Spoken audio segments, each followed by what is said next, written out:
Por eso digo que somos la generación de la vergüenza, Sí, porque hasta los que hablaban maya negaban que hablaban maya.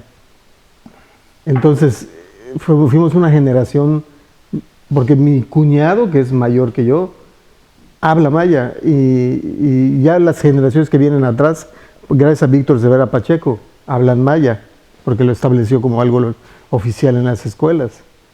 Pero nosotros nos quedamos en medio. Afortunadamente se está rescatando esa Sí, sí, situación. sí. Afortunadamente el maya se está considerando ya un idioma digno de ser aprendido por muchas razones. Mira, aquí tenemos en la mesa un códice maya.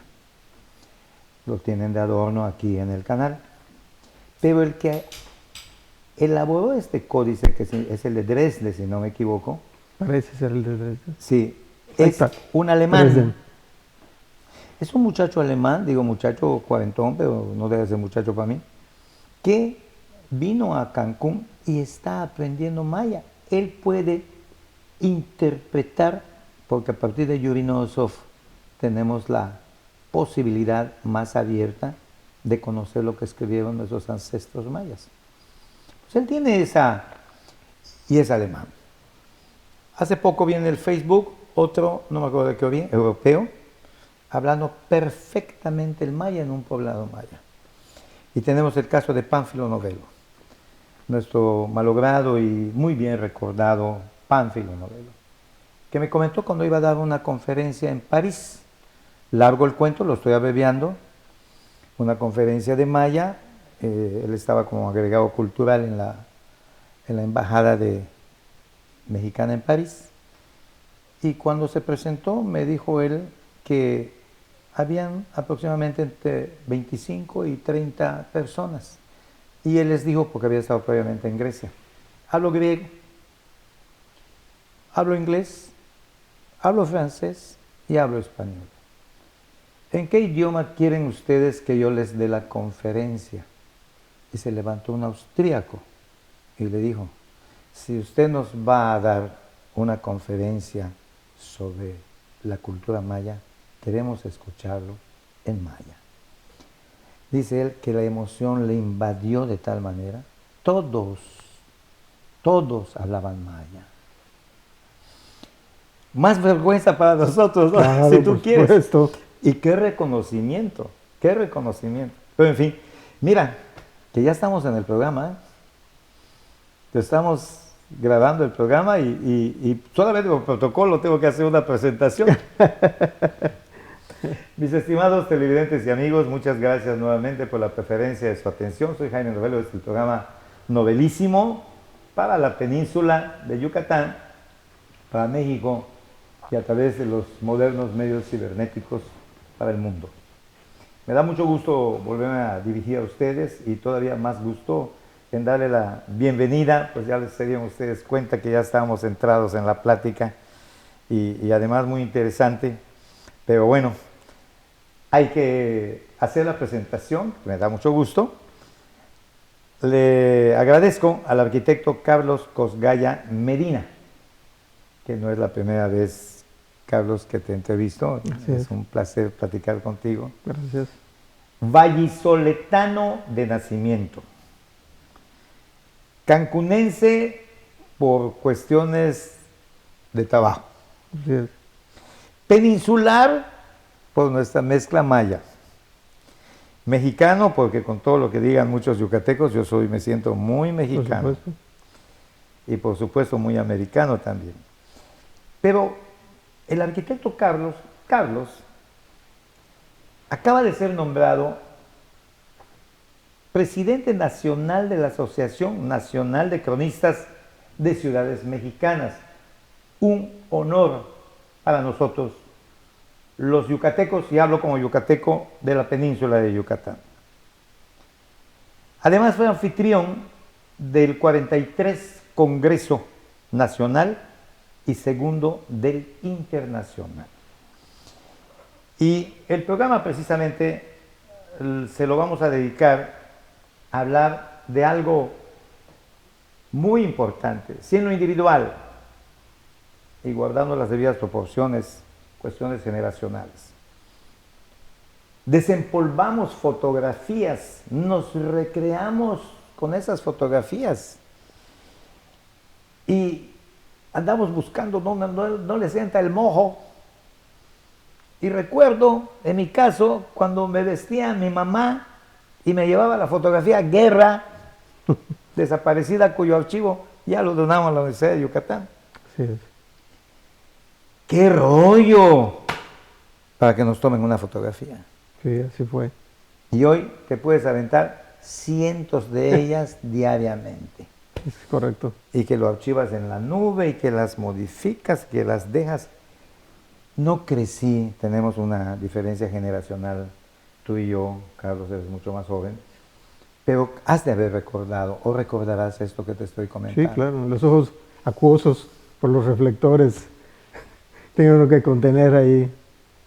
Pues hago el símil con la cuestión de la historia que a través de las fotografías, de los álbumes fotográficos en casa, tuviésemos con la memoria citadina, ya afortunadamente oficial, que los cronistas, más por vocación que por otra cosa, así lo siento y así lo hablamos antes de iniciar el programa, tienen para hacer permanente la historia de un lugar, de una región, de una ciudad y en algunas ocasiones hasta de un país, dependiendo de los vuelos que se le quieran dar.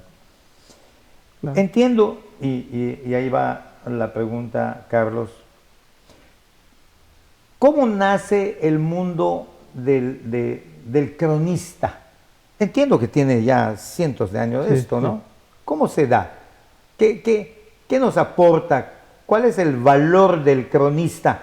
Que aunque yo lo pueda entender, percibir, si tú eres el representante nuestro ante un organismo tan importante como es esta Organización Nacional de Cronistas, pues nos podrás decir mejor. Claro. Bueno, el nombre tal como cronista se empieza a escuchar a partir del Renacimiento, pero previamente tenemos muchos testimonios de la historia antigua, muy remota, como los griegos, los romanos, los mesopotámicos, de todas esas culturas de la región de Mesopotamia, como son los persas y los sumerios, acadios, gracias a gente que se preocupó por ser, en primer lugar, a pesar de ser testigo de algo, muchos somos testigos del acontecer diario, pero son muy pocos los que en realidad quieren registrarlo y difundirlo. Esa es la figura del cronista a final de cuentas, que es preservar, registrar y difundir. Y gracias a esas personas que en algún momento se dieron la tarea de tallar en piedra, de escribir en un pergamino, lo que sea, pues hoy sabemos mucho de lo que sucedió en culturas antiguas. Pero la figura del cronista, tal como la conocemos, se da a partir de los reyes europeos que querían dejar testimonios de su reinado, entonces nombraban cronista real a alguien que estuviera registrando el acontecer diario de su corte, de sus decisiones, de todo absolutamente lo que sucedía durante su reinado. Y así empieza a surgir la figura del cronista de una manera, pues, como parte importante y elemental de la vida cotidiana en una ciudad. Y pues en una primera parte pues era como para una élite y después se vuelve, con el paso de los siglos, pues esa información llega a cualquiera. Se vuelve más social, se vuelve ¿no? Exactamente, una información que le sirve a muchísimos, ¿no? Y bueno, yo incluso hoy digo, y lo he escrito varias veces en algunos artículos, la responsabilidad del periodista de prensa escrita de escribir las cosas lo más real posible. Objetivas. ¿Por qué? Porque en algunas décadas alguien va a investigar sobre ese hecho y si fue parcial, si fue dirigido, si fue lo que sea, es una visión muy parcial de la realidad, que siempre ha sucedido. Digo, no podemos dudar que un rey le haya dicho que describiera un evento de la manera más amable posible aunque haya sido sangrienta, cruel, etcétera, pues los cronistas lo narran como un hecho heroico, un hecho pues, de reconquista o lo que uno quiera llamar, ¿no? Siempre se disfraza algo. Pero es muy importante que, pues, los que hacen esto, o los que hacemos esto, seamos lo más objetivos, imparciales y honestos posibles. Bueno, tenemos el caso de Bernal Díaz del Castillo, ¿no? Sin duda, claro. Que pues aparentemente él no fue nombrado especialmente para narrar lo que fue la conquista del Valle de México. Sin embargo, tenía la vocación de escribir, de llevar sus apuntes, y quiero visualizarlo. Me cae bien Bernal. Sí. Casi lo siento junto a mí y le veo los ojos y su sonrisa también. Sí. Mi vuelo imaginativo se va hasta por allá. Imagínate, porque él era un soldado. Sí. Vino las 3 expediciones para Sí. empezar, ¿no? Así Entonces, la tercera, que fue la de Cortés, pues él ya traía un bagaje importante, aquí con las previas de Grijalva y de Francisco Hernández de Córdoba. Pero imagínate esta selva húmeda, la batalla de Potonchán, de la mala pelea, la bajada en Cabo Catoche, el Conech Cotoch de los mayas, y él apuntando en qué momento, si tenía que limpiar el arcabuz, si tenía que estarle apisonando la pólvora, si tenía que estar atento a la lluvia de flechas que le estaban tirando, o quizá a toda la plática encendida, nerviosa de los soldados españoles. Y él allá apuntando y apuntando, que no se me vaya a olvidar este detalle. Claro. Luego se le ha criticado, crítica que para mí es muy acotada, aunque no dudo de ella, de que él escribe su magna obra, La verdadera conquista de la Nueva España, por orden de Hernán Cortés. Y lógicamente el conquistador quiere que se hablen cosas bonitas de él. Si le quitamos esas posibles pajas de que hubo una intención y una orientación en sus escritos, no le resta ningún valor a lo que narra.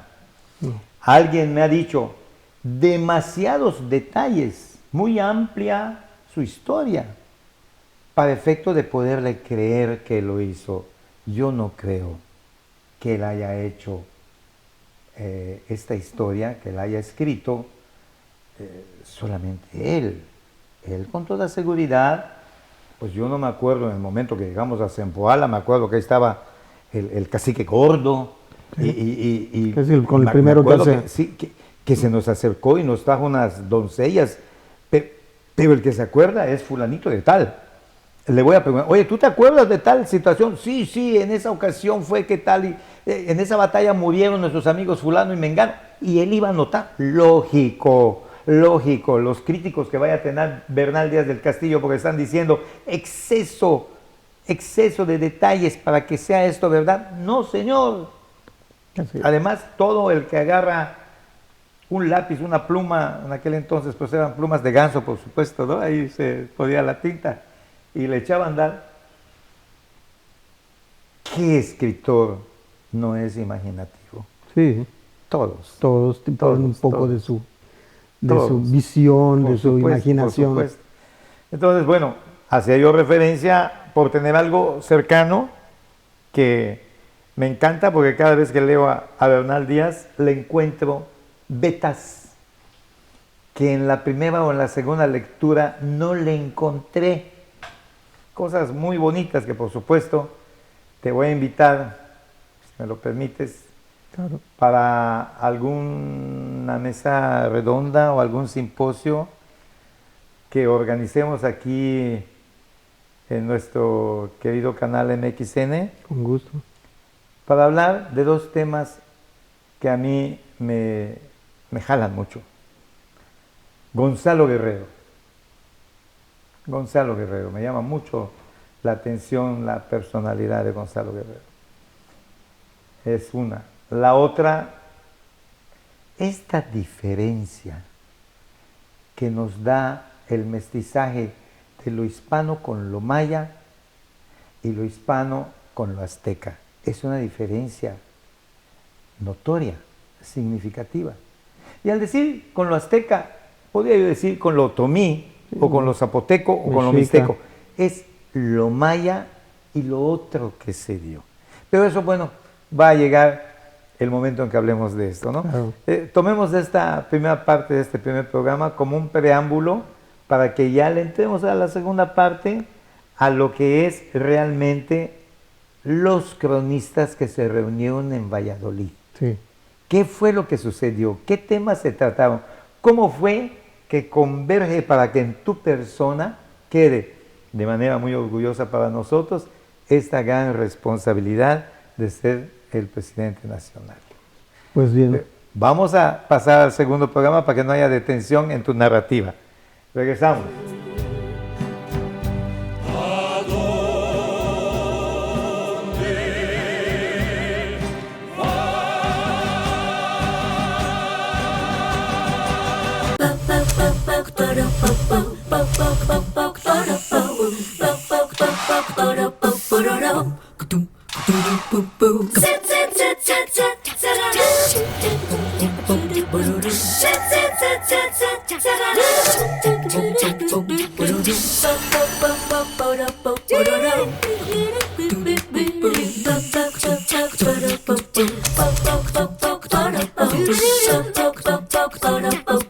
En esta temporada de calor, ayúdanos a prevenir incendios forestales y cuidar nuestro medio ambiente. No arrojes cerillos o cigarros encendidos a zonas con vegetación. No hagas fogatas. Por más precauciones que tengas, una flama puede provocar un gran incendio. No tires botellas de vidrio a lotes baldíos, ya que generan el efecto lupa con los rayos del sol iniciando el fuego. Si ves una fogata o el inicio de un incendio, apágalo con agua o tierra. Si el fuego es muy fuerte, ponte a salvo y avisa a las autoridades lo más pronto posible al 911.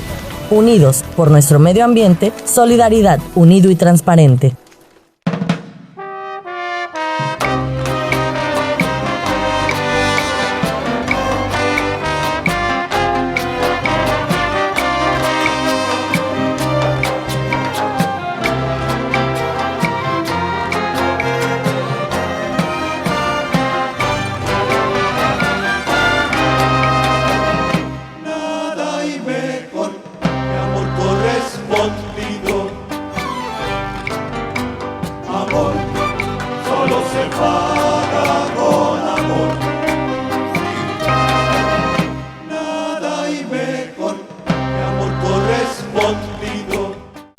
La seguridad de las familias de Isla Mujeres es la prioridad para el gobierno municipal, tal como está previsto en el Plan Municipal de Desarrollo 2016-2018. Con el eje rector Isla Mujeres firme, los ciudadanos de la isla y la zona continental contarán con una policía más preparada, cercana, bien equipada, de mayor cobertura y respuesta inmediata. Hoy, gobierno y sociedad suman esfuerzos haciendo futuro por un mejor Isla Mujeres.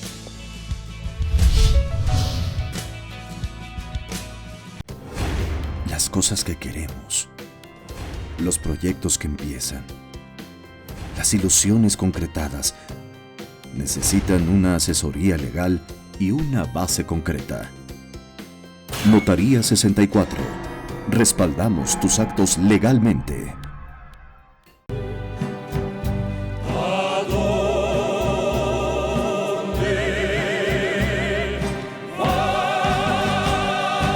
Carlos, ¿qué fue lo que sucedió en Valladolid ahora?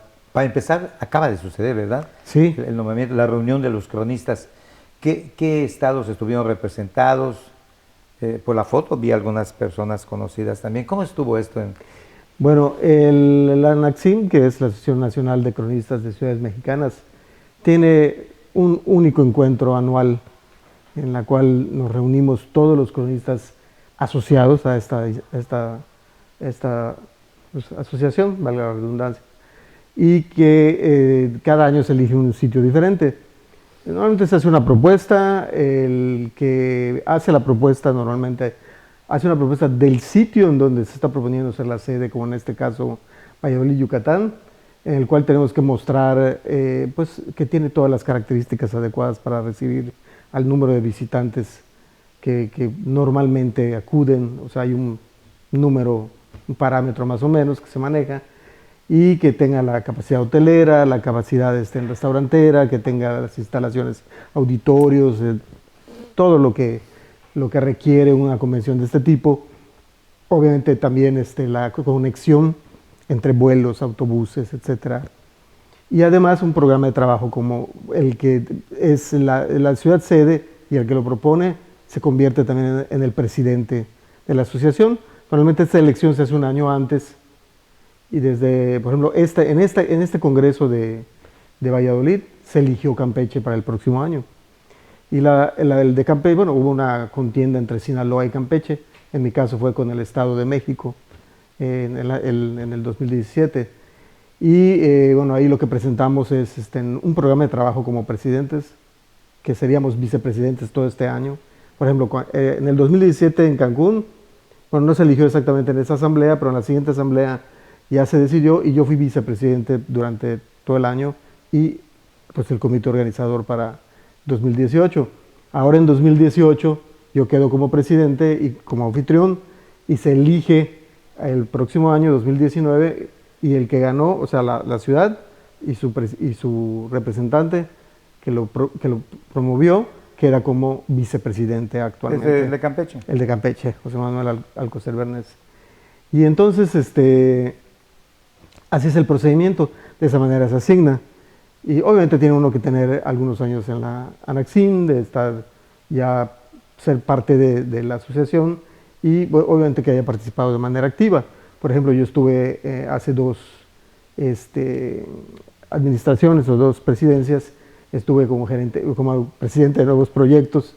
En la anterior, con Fernando Martí, estuve como presidente de la comisión de la Biblioteca de la Crónica a nivel nacional, que va a ser aquí en Cancún, ya se empezó a construir, y estuvimos recopilando libros, mandé cartas a gobernadores, a secretarías de cultura, etcétera, y hemos estado recibiendo un acervo bastante interesante.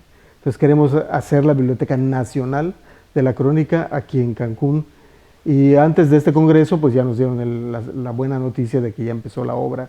Ya habíamos empezado a conseguir acervo, pero no teníamos el espacio todavía ya. ¿Dónde va a estar aquí en Cancún? Está entre la Casa de la Cultura y ¿cómo se llama? El Cayoc. El Cayoc, exacto. Ahí está. Planetario. Exactamente en medio. Era un estacionamiento, abajo era libre, y esa parte se va a cerrar, y la parte de arriba también. Esa va a ser la biblioteca. Y va a estar digitalizada la mayor parte del acervo para publicar, para que no solo sea para Cancún, obviamente sea para el mundo, a través de manera digital. Mira, tú estás en buena parte de tu vida activa, estás aquí en Cancún. Sí. Y me atrevo a preguntarte porque, pues también de manera natural viene una comparación, ¿no? Y yo siempre digo que soy un cancunense de origen yucateco. Cuando me preguntan, ¿dónde naciste en Mérida? Ah, ¿eres yucateco? No. Soy un cancunense de origen yucateco. Y nunca me cansaré de hacer ese recalcamiento. Vine de 29 años y ahora pues voy a cumplir dentro de poco 73, entonces imagínate qué soy, ¿no? Pero a lo que voy. No sé si en algún momento tocamos este punto. Hay lugares de tradición histórico-cultural que siento que es donde podemos enclavar el tema del cronista. Y Mérida lo es. Sí. Y Valladolid lo es. Sí. Y Campeche lo es. Y no dudo que Puebla lo sea. Sí, claro. Y puedo poner más ejemplos. Sin embargo, Cancún, siendo una ciudad muy nueva, fenómeno a nivel internacional, no tenemos tanto bagaje histórico que podamos nosotros presumir de una catedral, de los parques, de los institutos literarios, viendo el vaso medio vacío. Viendo el vaso medio lleno, tenemos ese privilegio de que podemos hablar de lo que nosotros formamos parte. Y ahí viene la pregunta. ¿Tú sientes que Cancún es la sede adecuada para contener este archivo? Cuando Cancún, de acuerdo a lo que acabo de plantear, por una parte tenemos pobreza histórica de la historia tradicional. Porque en la historia reciente, pues aquí está lo que existe. Y está hecho por mexicanos. Cuando viene un turista y dice, bueno, lo que pasa es que Cancún no es México.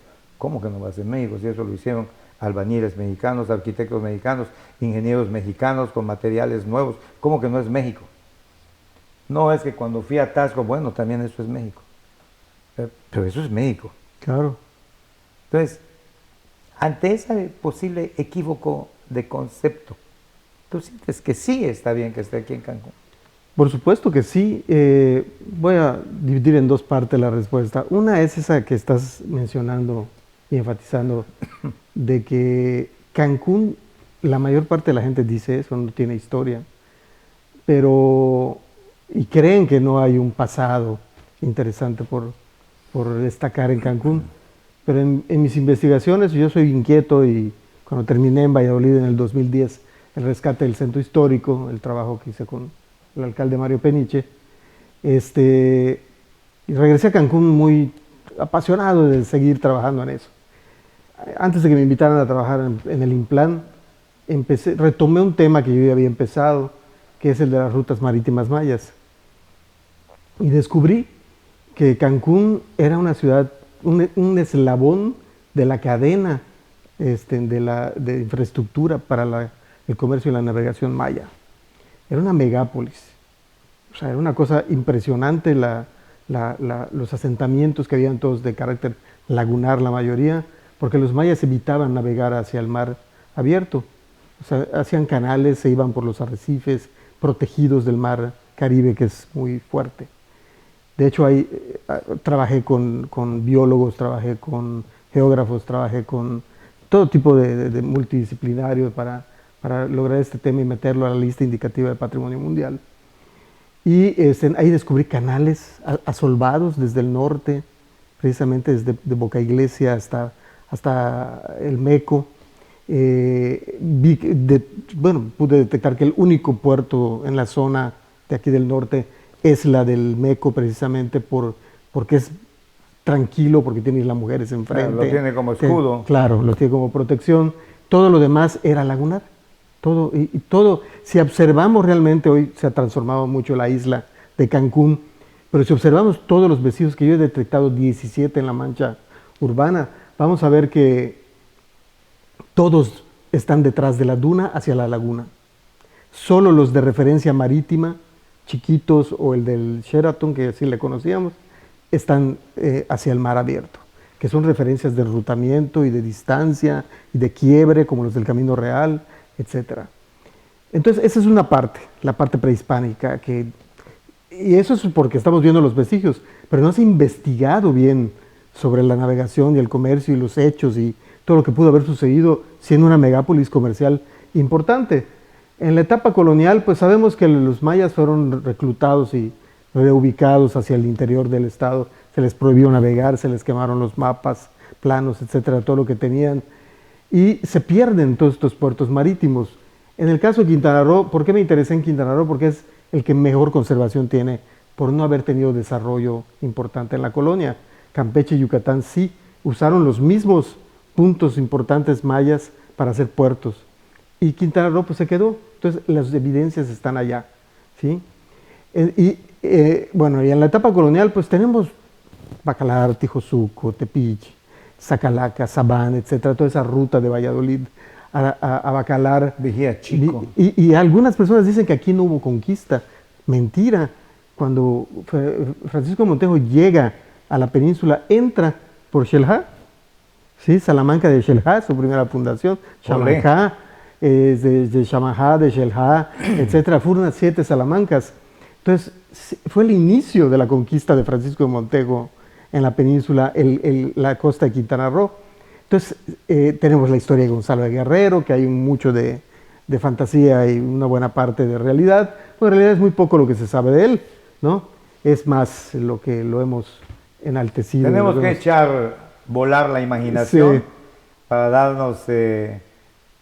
darnos una visualización de Gonzalo Guerrero Aroca. Hay algunos hay un poema que escribió alguien en el siglo XVI sobre él, pero también basado en referencias de lo que escuchó sobre Gonzalo Guerrero. Hay lo que escribió un fraile también sobre él, pero que lo usó como para decir lo que él no podía decir, para que no lo sancionaran. O sea, hay muchas cosas bueno, ¿qué quiero decir con todo esto? En la época del siglo XX, XIX y XX, pues aquí hubieron también actividades destacables que se pueden narrar, como la del hecho de que aquí había contrabando en esta zona de Belice, Yucatán. En el siglo XX, pues los cocales, toda la dinámica de producción que hubo en la zona, de explotación de la zona natural. Claro, la piratería está muy entrado en el siglo XX, con los Lafite y con otros, algunos que eran militares acabaron siendo piratas. En fin, sí tiene historia Cancún y Quintana Roo. Y bueno, la historia que estamos haciendo, ser una ciudad creada para el turismo, que es una cuestión única en su tipo, es una ciudad que convive, porque fíjate que yo apoyé para armar el expediente para meter a Izamal con un valor único y universal a la lista indicativa también de Patrimonio Mundial, por convivir lo colonial con lo prehispánico. Al centro de las manzanas están las pirámides. Pues eso es Cancún. Cancún está sembrado de patrimonio arqueológico y lo moderno alrededor, todo lo contemporáneo. Entonces también hay una parte única y universal destacable en Cancún, que yo he querido, bueno, logré que ya entre a la lista indicativa de Patrimonio Mundial, pero a nadie le ha interesado ese tema. Y ya entrando a la parte de la biblioteca, ¿por qué no lo veo mal? Porque todo se va a digitalizar y entonces va a estar en línea. O sea, hoy en día esa es la gran ventaja, como ser yo cronista de Valladolid y muchos cronistas del país que estuvieron allá, son cronistas de una localidad, de una ciudad, pero viven en otra porque es la que le genera los recursos para invertir en la investigación y en todo lo que hacen. ¿Qué nos permite hacer esto? Que hoy pues, lo que publican de esa ciudad lo puedo leer desde donde estoy en línea. Antes sí tenías que estar pendiente de los periódicos o de lo que estaba pasando en la ciudad, tenías que estarlo registrando porque tenías que estar allá, pero hoy en día pues, el chisme llega, el comentario, la noticia y también lo publicado, ¿no? Como para ir registrando la información. Entonces no lo veo mal, o sea, Cancún tiene una conectividad y ¿por qué no pensar? Tenemos una gran cantidad de universidades, se hacen tesis de titulación, hay maestrías, hay doctorados. ¿Por qué tienen que irse a la José Vasconcelos de la Ciudad de México para investigar si lo podemos tener aquí en Quintana Roo? Vean lo que está haciendo nuestro futuro nuevo presidente, que está descentralizando. Pues también la cultura tiene que descentralizarse. Todas las grandes bibliotecas están en la Ciudad de México. Y algunas de los que han hecho de los personales de investigadores, cronistas y grandes autores, se mueren, las familias las venden y se van a manos de universidades. Y lo mejor de todo, yo, como para poner énfasis en lo que estás preguntando, había un investigador yucateco, bueno, francés, pero belga, que vivía en Yucatán, Michel Antochou, que es un gran autor, tenía una gran colección de documentos y todo. Pues mientras él los tuvo, nadie tenía acceso a ellos, más que él. Y bueno, tal vez si lo fueras a entrevistar. Fallece, lo compra una universidad, creo que la de Nuevo León, y ya está en línea. Y yo hoy puedo disfrutar de una documentación, mapa sobre todo, que era lo que más tenía, de la península, que nunca, aún estando en Mérida, pude consultar. No sé si me explico y si respondo a tu pregunta. Sí. O sea, si realmente... Sí. Pues, no solamente es ilustrativo, sino es totalmente palpable lo que me estás diciendo, ¿no? Bueno, vamos a seguir en el siguiente programa, que afortunadamente me aceptaste grabar un segundo programa para que le podamos dar a conocer a nuestro querido público televidente de que esta vocación que en este momento de manera tan fluida nos la estás transmitiendo, la que tú tienes, la vocación que tú tienes, de tu profesión de arquitecto, sí. Pero eres cronista, tienes vocación de ser cronista. no me quiero comparar contigo para nada, pero yo conduzco un programa, yo soy contador de cuentas y un día me encuentro con que soy contador de cuentos también, ¿no? Entonces, pero pues aquí estamos y lo que hagamos, pues hacerlo de manera muy sincera. Si hay alguna limitación, pues hacer notar que tenemos esa limitación en mi caso. Claro. Pero bueno, empujando para adelante y siempre en beneficio de una colectividad, de alguien que del otro lado de las cámaras nos está viendo y que también al quedar en los medios cibernéticos, pues cualquiera tiene acceso hoy a YouTube. Ya podemos platicar, por ejemplo, de esta conversación que estamos teniendo y ¿dónde la veo? Bueno, pues métete a YouTube y ves. Esas facilidades que son las que tú estás diciendo son inconmensurables y por supuesto debemos de aprovecharlas. Pues gracias Carlos por haber aceptado este primer programa y bueno, a ustedes mis estimados televidentes y amigos también, muchas gracias por la preferencia y su atención. Los invitamos para el siguiente programa con el arquitecto Carlos Cosgaya. Vamos a seguir hablando sobre la cuestión de los cronistas. Muchas gracias.